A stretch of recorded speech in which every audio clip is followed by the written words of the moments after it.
让我们一起来领受上帝的话，记载在旧约圣经哈该书2章1到9节。旧约圣经哈该书2章1到9节，和本圣经在1107页，其他版本请看荧幕。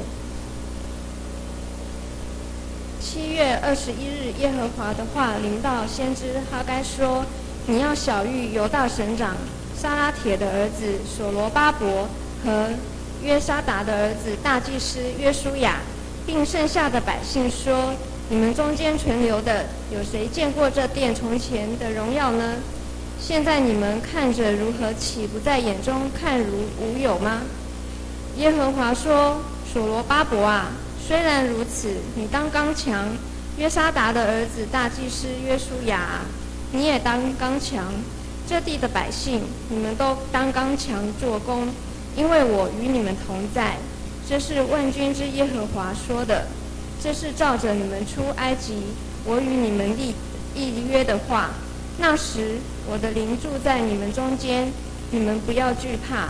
万军之耶和华如此说：过不多时，我必再次震动天地、沧海与旱地，我必震动万国，万国的珍宝必都运来，我就使这殿满了荣耀。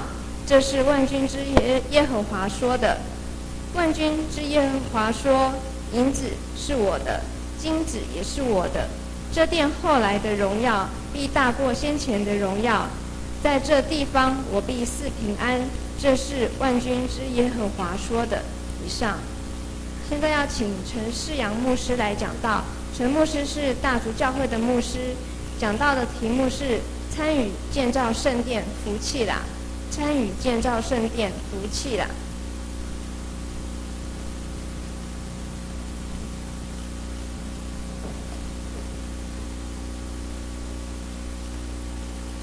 郑牧师、陈牧师、许牧师，各位弟兄姐妹，大家平安。感谢神的恩典，让我有这样的机会再一次来到我们当中。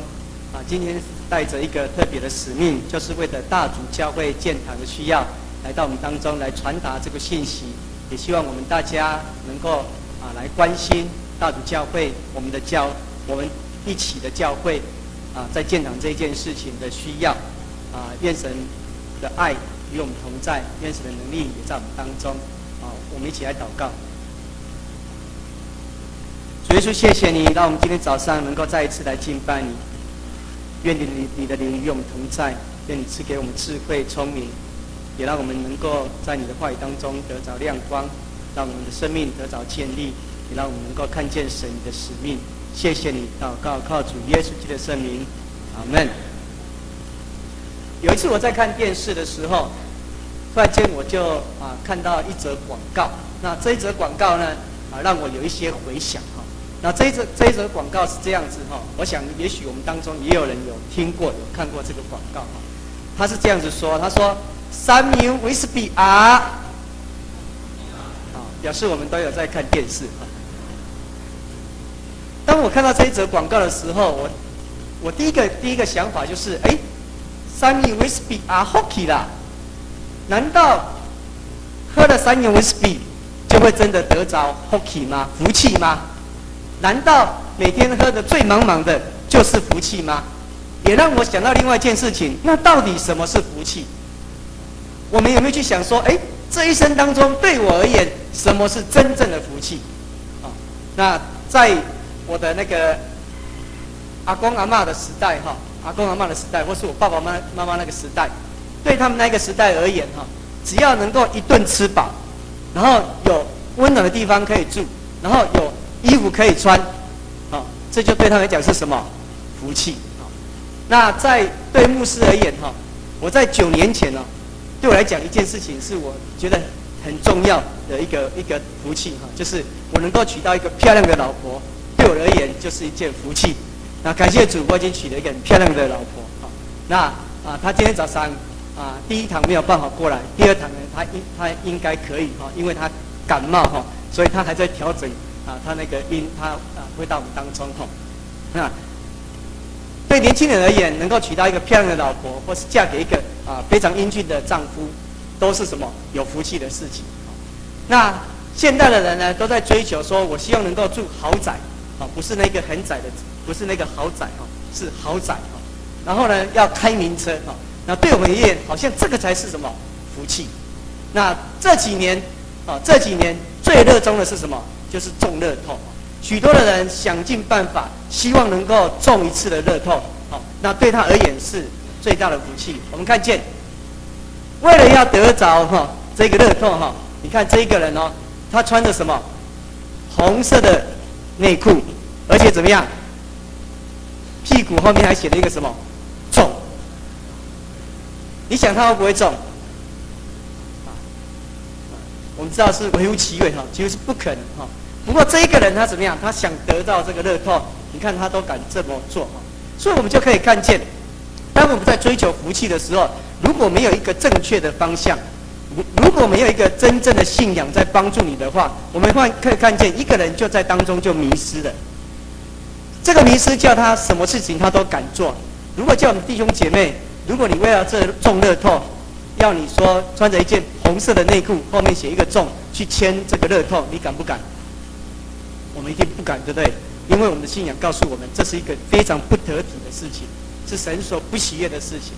所以没有真正的信仰，没有一个好的方向，我们看见为了要追求福气，都有可能怎么样迷失，都有可能迷失。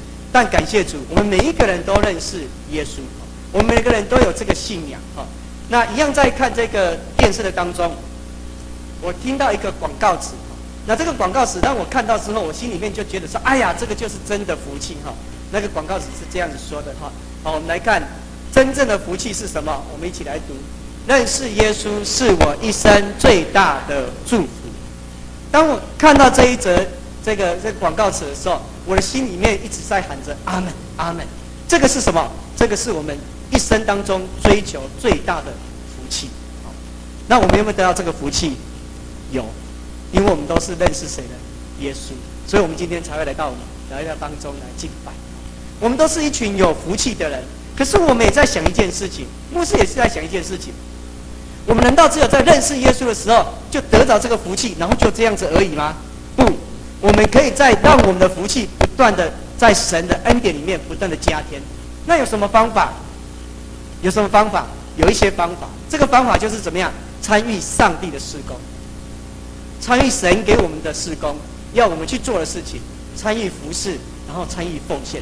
只要我们愿意每天不断的在参与神给我们的事工，参与神给我们的服事，参与对神的奉献，我们就会不断的领受这一些恩典，不断的加添我们的福气那对牧师我在2005年那一年的年底我得了一个病那个病叫做猛暴性肝炎那我们有听过这个病吗？猛暴性肝炎就是告诉你说，你可能在这2-3天当中，你有可能就怎么样，就死了。所以牧师那时候人非常的不舒服，然后就送到医院然后住了10天。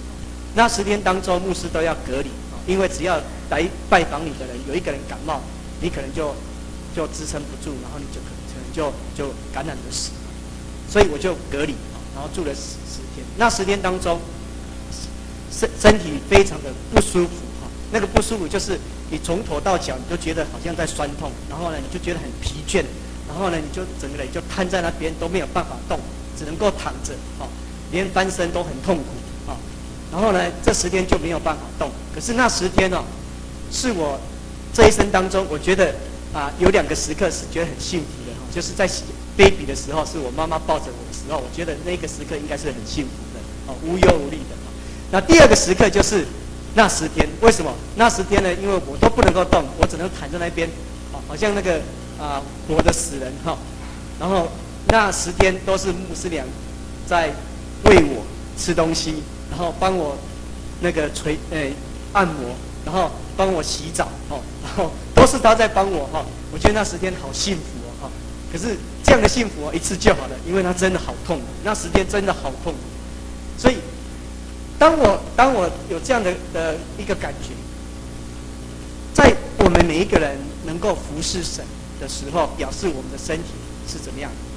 是健康的，是健康的。当我们能够服侍神的时候，表示我们身体是健康的。这个健康就是给我们告诉我们说，这是什么福气？这是神给我们的福气。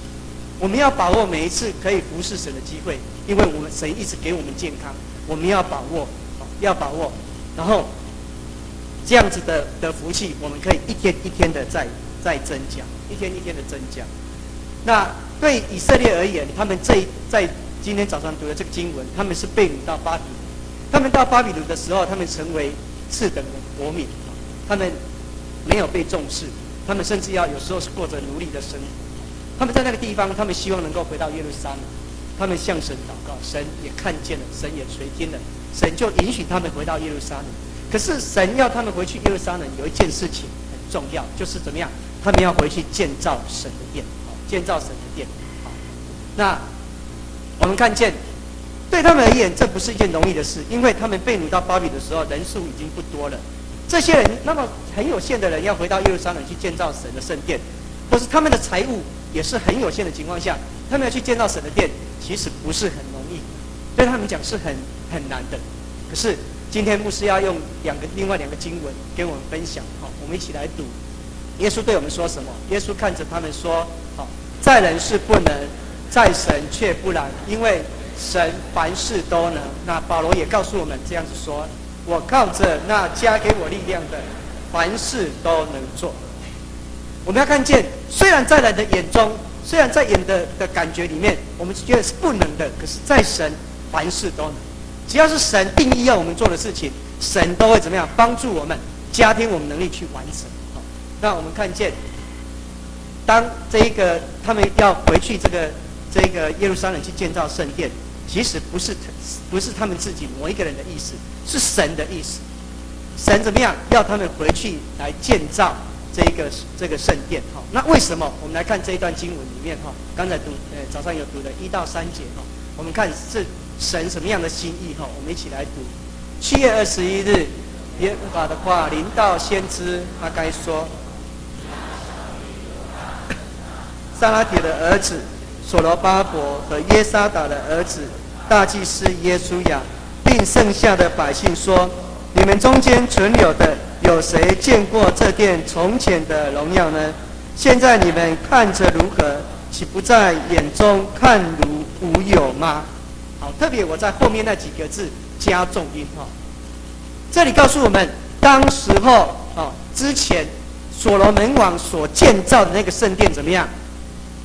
还在吗？圣经里面说什么？看如什么？无有。所罗门王建造的圣殿不见了哈，这是他建造的圣殿不见了，已经怎么样？被毁坏了，被巴比伦的这个国王带着军队毁坏掉了。那神怎么样？要他们重新去建造一个殿，好，而且等一下会讲到这个殿的荣耀要大过所罗门王所建造的荣耀。可是我发现他们人这么少，他们有那个能力吗？可是我们要知道。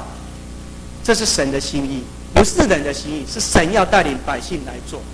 那这一些百姓，他们回到耶路撒冷之后，他们有没有做？有，他们开始回去就开始建造圣殿，他们开始立圣殿的根基。这一立多久的时间？立了2年，哇，好长的一段时间。为什么？因为耶路撒冷的这个圣殿是要用很大块的石头。有没有人去过耶路撒冷的那个圣殿？有的话，你如果有机会走到那个下面它有一个通道可以下去，你可以看到它那个地基那个石头那个长度都是10-20公尺长，所以呢，要把这些大石头运到这个地方，而且要立下根基，要好长一段时间。他们用了2年立根基之后呢，这些百姓怎么样？就跑掉了，跑去哪里？跑去他们自己的家园去建造什么？建造他们自己的家。所以呢，圣经里面记载说。神生气了，神对他们说什么？你们怎么可以让你们的家有天花板？我的圣殿怎么样？却饥荒，在那里荒凉，在那里荒凉。这一荒凉就是几年？我们知道吗？圣经里面记载，这一荒凉就是16年，很严重的一件事情。告诉我们，这16年来，这些百姓有没有在敬拜？有没有在敬拜？没有。他们有在献祭，但是怎么样？他们没有在敬拜，因为他们没有圣殿。他们没有圣殿，他们没有办法敬拜。所以我们看见这是一件很严重的事情。所以神很生气，神看不下去了，神的心意要他们怎么样？要来重建，所以神就兴起这个先知哈该说什么？你要告诉这一些领袖，告诉这些百姓，要回来建造我的殿。后来这一些人怎么样？就开始要来建造神殿。我们看建造圣殿，有时候可以我们都以为是人的某一个人的意思，这是牧师的意思，这是哪一个长老的意思，是某一个人的意思，但不是，是神的心意，是神在催促着我们要去做这一件事情。以大主教会而言，我刚到大主教会去牧会的时候，在12年前，2000年那一年，我去的时候，这个教会很特别有几个比较特殊的地方我刚去的时候它人数不多刚去的那一段时间，大概聚会的人数都是4-5个人，4-5个人在礼拜那我们实在是没有办法想象4-5个人的礼拜我们都已经习惯比较多人的礼拜，如果在那种4-5个人礼拜，我们就觉得是蛮奇怪的一件事情那时候又没有什么诗情又缺乏所以牧师有时候要诗情有时候要带诗，然后带领诗，有时候要讲就是要跑来跑去这样子那有一天那个主日来了很多人牧师好兴奋，那一天特别的兴奋，来了很多人我想让我们弟兄姐妹来猜那一天来了多少人？让你们猜一下。那一天来了很多人很多人，我觉得好兴奋给你们猜一下，那一天来了多少人？有没有人愿意猜？100个，感谢主！哇，好几倍的倍增还有没有人要猜？有没有人要猜？没有猜中的话不会处罚了有没有人要猜？有没有？没有那我告诉大家，那一天来的真的很多人，那一天来了8-9个人。我觉得好好笑没有错。对牧师而言好兴奋，为什么？倍增了，你知道？原来是4-5个人，那一个主日来了8-9个人，好兴奋所以牧师那一天就觉得今天讲道要特别的有力气为什么？因为今天来了倍增来了更多人。那我的习惯就是礼拜的时候坐在下面，然后讲道的时候才上来那个讲台那当我在讲道的时候，我一讲道就会觉得奇怪，明明今天早上来了8-9个人，可是我在讲道的时候，为什么还是4-5个人？我就觉得很纳闷，这些人怎么弟兄姐妹不会这样子就跑掉了至少要等牧师祝祷完，对不对这样子才能够完整的礼拜可是怎么剩下4-5个人？牧师就有一点好奇，所以我就这样走过来。看一下原来这一根柱子后面躲一个，那一根柱子后面躲2个，然后又走过来，这一根柱子后面也躲1-2个，刚好加起来8-9个人。感谢主，没有跑掉。我要讲的就是，当我到这个教会的时候，我们看见这个教会的礼拜堂它只有36平，其实是够用的，但是呢，最大的困扰就是前面的中间有什么3根柱子。我们去过大主教会的旧的礼拜堂吗？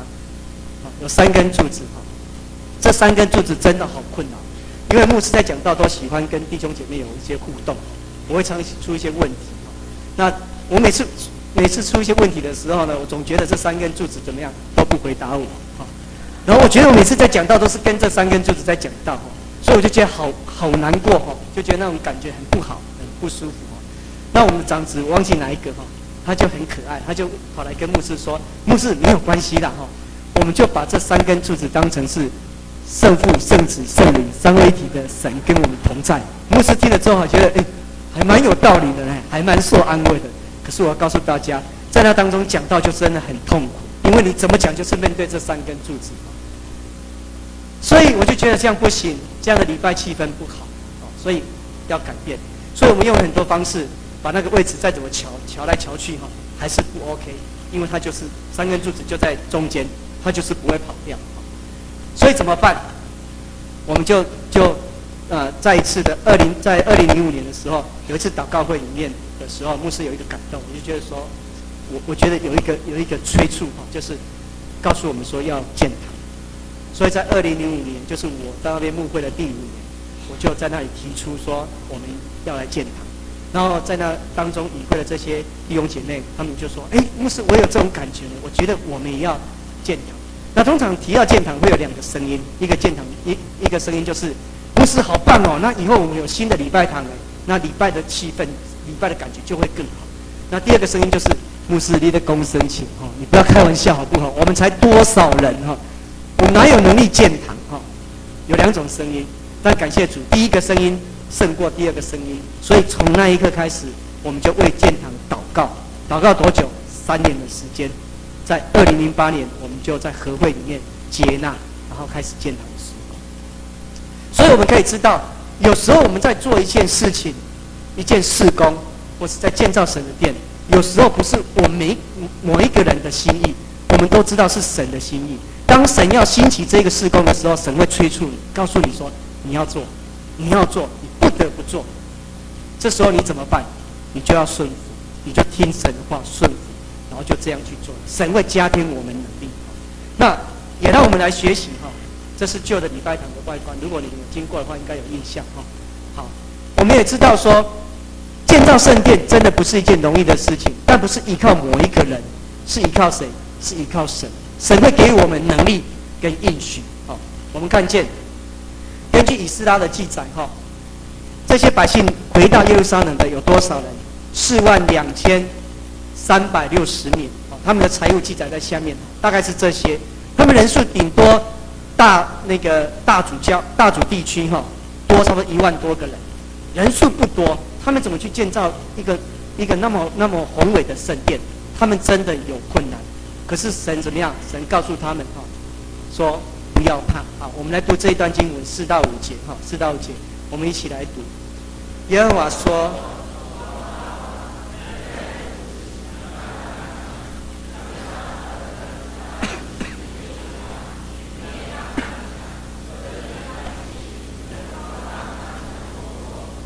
因为我与你们同在，这是万军之耶和华说的。这是照着你们出埃及我与你们立约的话。那时我的灵住在你们中间，你们不要惧怕。神告诉我们说什么？神也告诉这些百姓说什么？你们当刚强，不要惧怕。为什么？因为我的灵在你们中间。大意跟我这想，我好灵可了。我在你们中间，不要怕。我与你们同在。你们做的每一件事情，只要是合我心意的，我都与你们同在。我要帮助你们来完成。神亲自告诉我们说，所有事情合神心意，神要与我们同在，帮助我们来完成。我在3年前的时候，我的肝病第2次复发。那一次复发的时候那个医师建议我要做一个完整的治疗，所以我就向教会请了1年的假。为什么？因为我要做干扰素的治疗，干扰素就有一点像在做化疗，所以我就向教会请假1年，就回到泰安的地方，我的老家，在那边休养1年。那一年我因为做那个治疗所以身体很不舒服，前几个月都是头晕呕吐，然后就像化疗这样子，然后就之后有一些弱发，然后刚好就是我第2个女儿刚好又在我在接受治疗的时候，她刚好出生，所以那一段时间好累，真的好累，又要跑医院，然后就觉得好累然后那1年当中就觉得整个身体状况就是非常的不好，因为就是很疲累就需要很长的休息。除了身体的不舒服之外，其实我最难过的是我的心灵。为什么？因为对一个从小在教会里面服侍很小的时候我就是在教会里面参与服侍，然后一直到后来成为传道人，都不间断的在教会里面服侍。那1年当中，我都没有办法服侍，我只要用头脑想，我头就开始晕了，就开始不舒服了。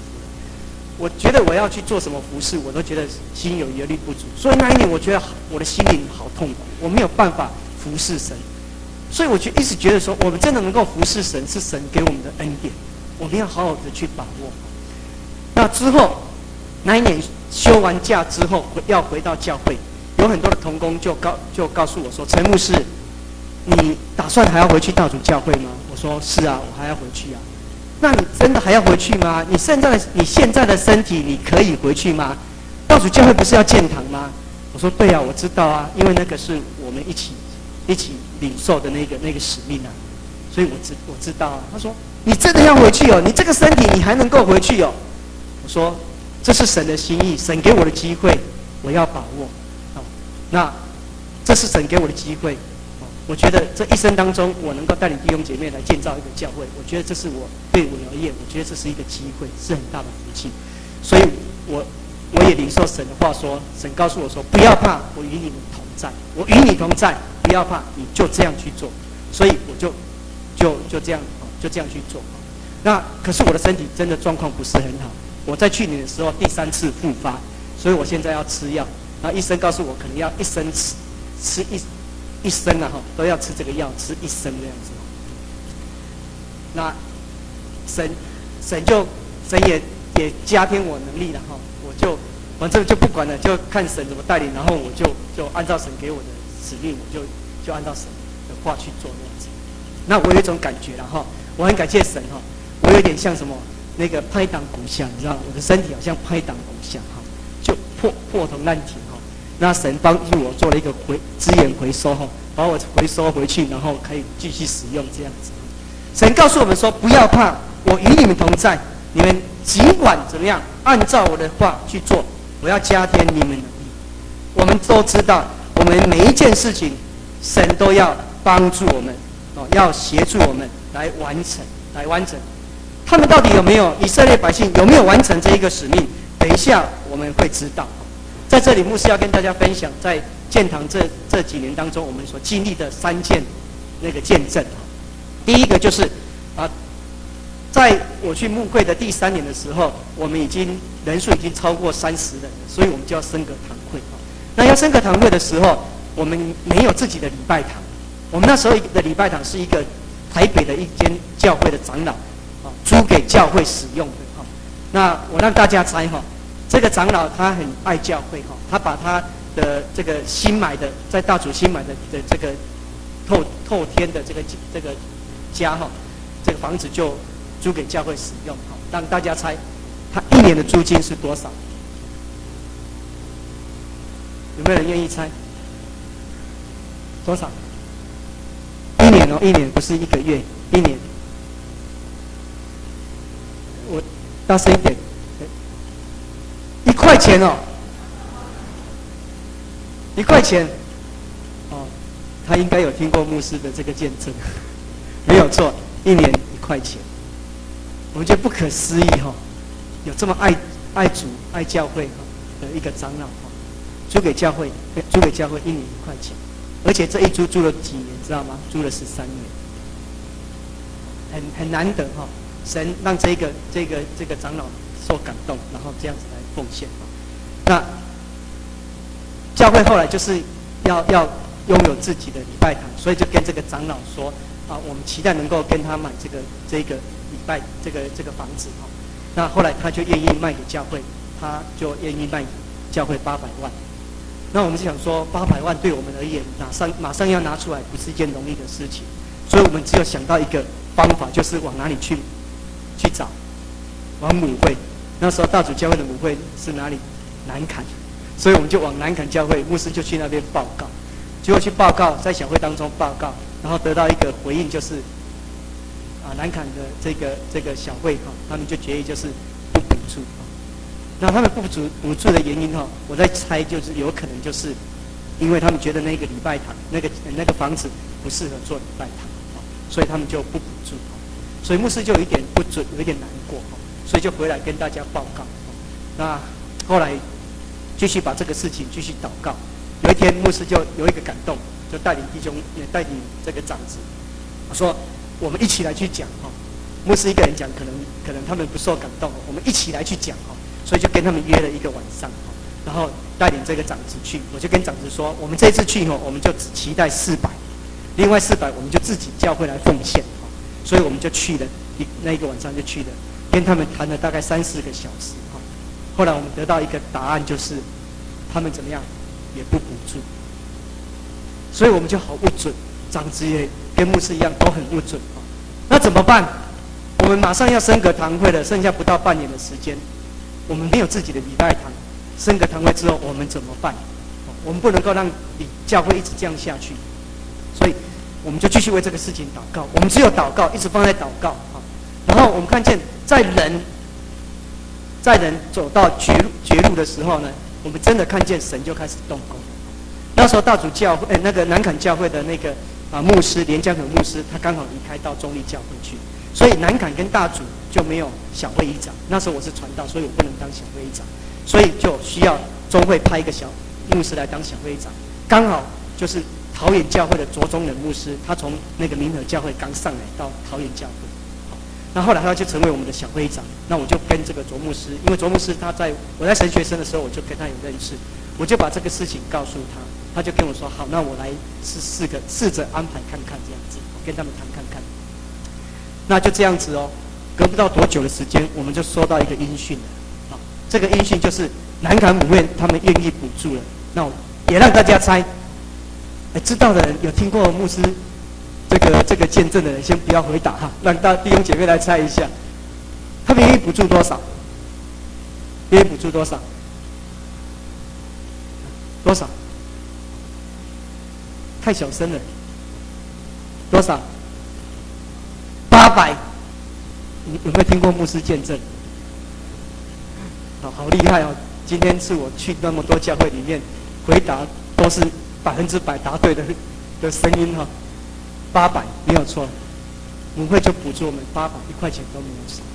我跟长子我们都愣在那边说，怎么会这样子？我们用人的方式要去跟他谈。我们发现神不喜悦，神要怎么样？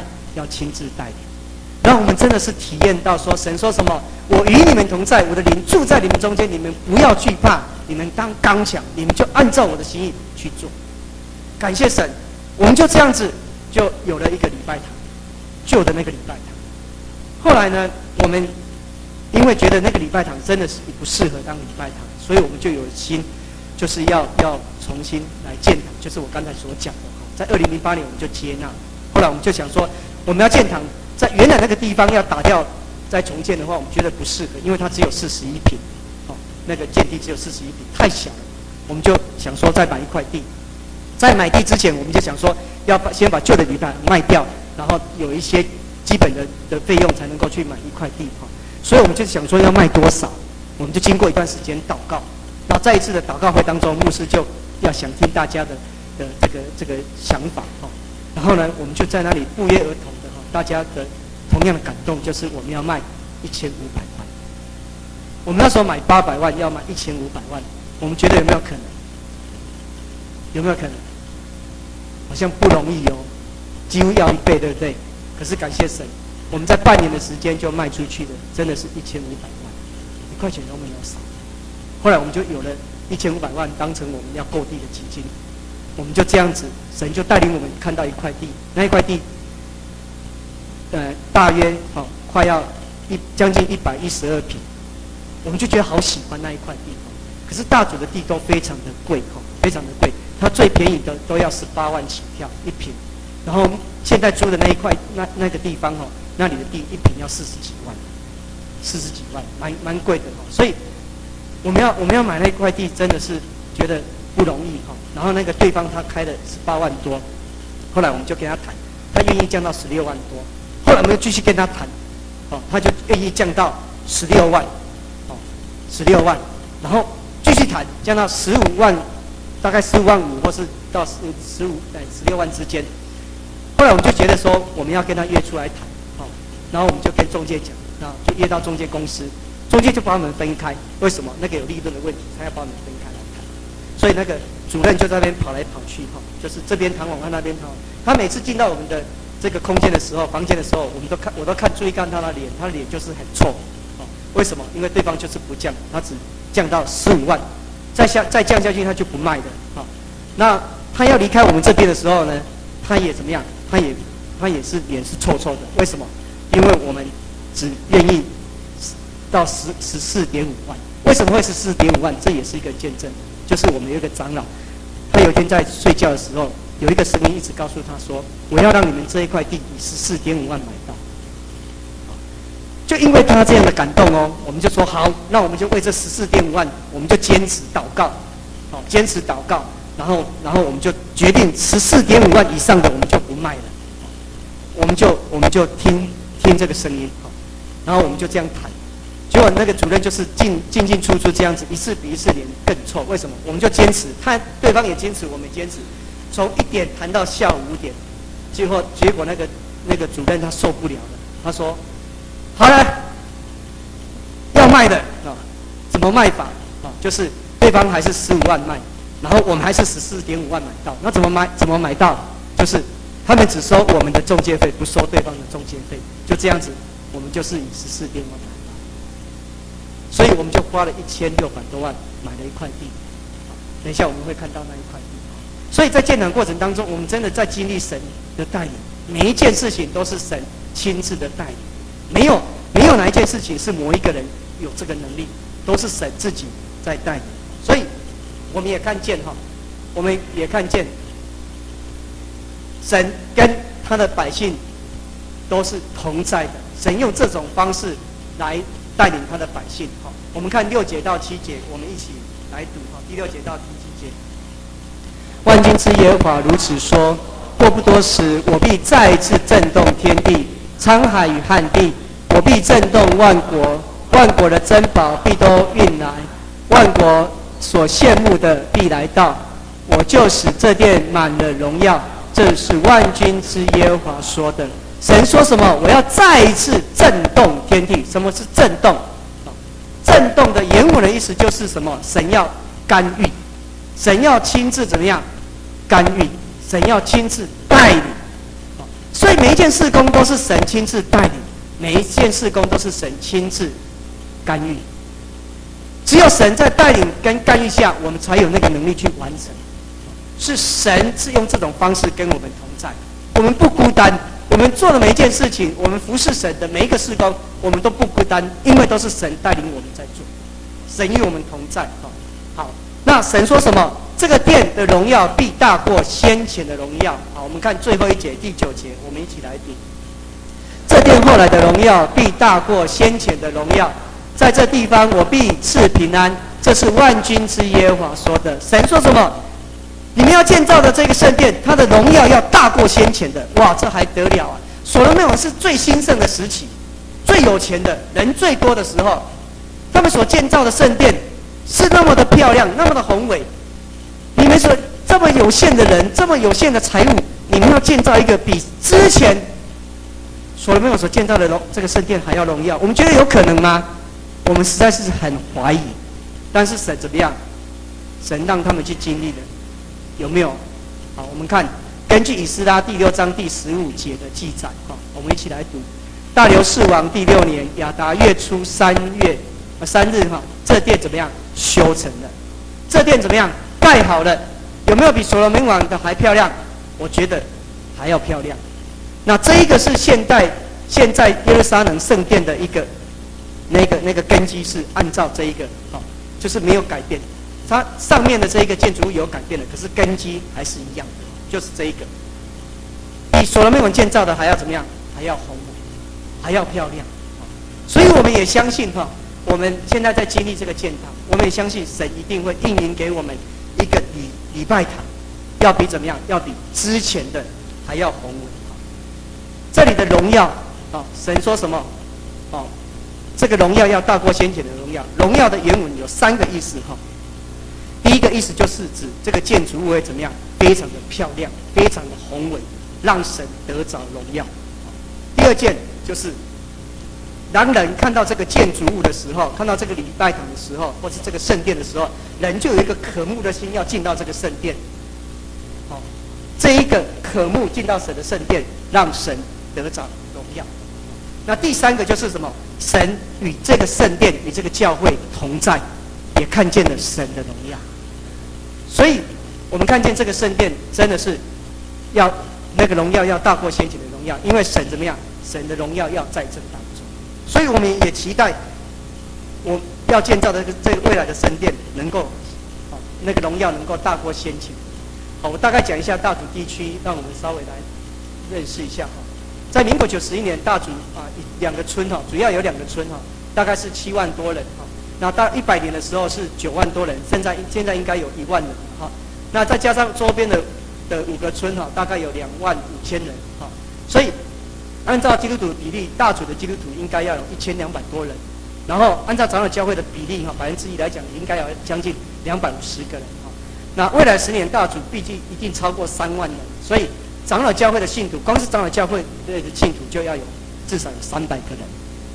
但是我们现在的礼拜人数大概40-50个人，所以表示有一些人还没有去不是没有去教会礼拜，就是去其他的教会做礼拜。那特别我们每一次去发福音单张的时候，那我们去发的当中，通常我们去发的时候都会有2个反应，一个反应就是你跟他说耶稣爱你，他会跟你说什么？谢谢，这是第一个反应。第二个反应就是说，你跟他说耶稣爱你，他会跟你说什么？我不赶快啦，我不是信这哈，我不爱安尼哈。我有时候会听到第3个反应，你跟他说耶稣爱你的时候，他给你回应说耶稣也爱你。那我就想说，这一个人应该是什么？基督徒，因为只有基督徒才会有这样的回应。所以我就直接就问他说，你是不是基督徒？他说是。那我就更第2个反应就是说，那你有没有去做礼拜？他说我现在都没有去做礼拜。那为什么？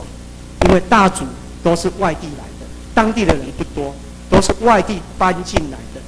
它是一个新兴社区，所以表示有很多从外地搬来的这些基督徒，他们到目前都没有去做礼拜。所以我们希望未来的礼拜堂能够吸引他们来做礼拜，让神得着荣耀。好，这个是我们目前买到的一块地哈，在这4棵树的中间，然后一直到那个建筑物的后面哈，那非常的四方了哈，那将近112平。那大组有4条4线的道路哈，那我们刚好买在其中的1条的旁边哈，所以是一个很漂亮的路段。那也感谢神赐给我们哈。好，那这个是大组未来的礼拜堂。好，那我们本来只能够建4层楼，但是神给我们智慧哈，给建筑师智慧。如果1楼是当成停车场，它就不算在容积率，所以这样子我们就可以建5楼。所以1楼我们就是当成停车场，那2楼就是那个教育馆副堂。那黄色的部分3楼跟4楼就是礼拜堂，然后有一个夹层，就像我们现在这样子。那5楼就是客房、会议厅跟牧师馆。那我要让大家猜，中间有一只很大的一个标志我们可以看到一只是什么样的标志？很明显，对不对？好，它除了是十字架之外，它还有一个功能，让大家猜一下。电梯，哇，我们都很有建筑的一个观念没有错，它是一只电梯，而且这个建筑师把它美化，美化，它不只是一只电梯，它能够成为一个非常显著的十字架。那更特别的是它从上面看下来是一个很有象征意义的一间教会。那如果你从上面看下来它是一个这样的形状，它是一个这样的形状，这个就是凸出来的那个部分，它是一个这样的形状。这个形状看起来就像是什么？祷告的手，对。如果有一天你去桃园机场坐飞机的时候那你可以从上面看下来，看看它是不是真的是一只祷告的手。那如果你现在去做的时候，我要告诉你，你一定看不到。为什么？因为还没有盖。那未来看不看得到，我也不知道。如果有机会看到的话，我们就可以知道说，它真的就像一只祷告的手。那为什么？因为建筑师他期待我们这个礼拜堂能够成为一个祷告的礼拜堂。我们觉得听得非常的高兴，我们觉得很阿们。我们真的期待教会是一个祷告的教会，祷告的教会。那当然，这么漂亮的礼拜堂，我们一定会谈到一个很现实的问题，是什么问题？经费我们需要的经费总经费是3000万所以我们就希望弟兄姐妹能够为我们这个需要来奉献，为大主教会的需要来奉献。那我们有一些奉献的方式在我们的奉献袋后面我们可以看到我们的有一个奉献专它是一个奉献专是5000块。如果你觉得你有这样的感动，你可以做这样的奉献那第二个就是奉献猪了那我们这一次总统选举的时候，那个小英有没有一个奉献猪？我们觉得那个奉献处哈太小了，我觉得那个信心不够哈，所以我们找到这么大的哈。如果你有感动的话哈，你可以用这种方式。你觉得5000块一次要拿好像很困难，你就可以一天10块钱、5块钱、1块钱都没有关系。当你把猪养大了哈，然后再奉献给神来建造神的殿，这是一个方式哈。还有另外一种方式哈，我们觉得每一次要对统一发票的时候，特别对比较年长的人就觉得说啊好辛苦哦，为什么？因为老花眼，然后数字又看不清楚，然后觉得好累哦哈。那我要告诉大家一个有福气的事情，从今以后我们不用再担心，我们可以把我们的统一发票收集起来，然后呢，寄到大主教会，然后呢，让大主教会弟兄姐妹为我们承担这个辛苦，让我们一起来对。那有一个期待啦哈，就是如果我们长执会允许的话，请那个郑牧师协助这样子，如果能够让我们放一个统一发票的奉献箱在我们的教会哈，然后让我们弟兄姐妹来捐献哈，也期望透过这种方式哈，让我们能够一起来聚集神给我们的这一些建堂的需要哈，能够来建造我们的教会，我们大家的教会大主教会哈，然后让我们一起在神的这个建堂的这个圣殿建圣殿的圣工上面，我们是有福分的哈。所以我常常告诉大主教会的弟兄姐妹哈，我们能够参与神来建造这一个神给我们的事工，建造这个圣殿是神给我们的机会，我们要好好把握。那这是我们整个建堂的经过了哈。特别我要提到是2012年8月，我们在今年的8月，我们能够达到600万，我们就希望能够动工。那目前我们是100多万而已哈，因为之前买地的时候又把那些全部的都花光了哈。然后我们现在大概有100多万，我们期待能够在8月的时候，我们能够到600万，我们就可以动工，我们就开始能够动工。所以也请大家继续我们的祷告。我们期待能够在2015年的时候4月能够献堂，那也是教会设立25周年。那这是我们的计划。好，最后就是跟大家一起来做最后的勉励，就是我们能够参与建造神的圣殿其实是上帝看得起我们，神给我们的机会也是我们这一生当中一个非常大的福气所以你跟旁边的人讲你说参与建造圣殿hockey 啦，好，你跟旁边的人说参与建造圣殿hockey 啦，好，跟别人说比较容易，跟自己说跟自己说参与建造圣殿hockey 啦，参与建造圣殿hockey 啦。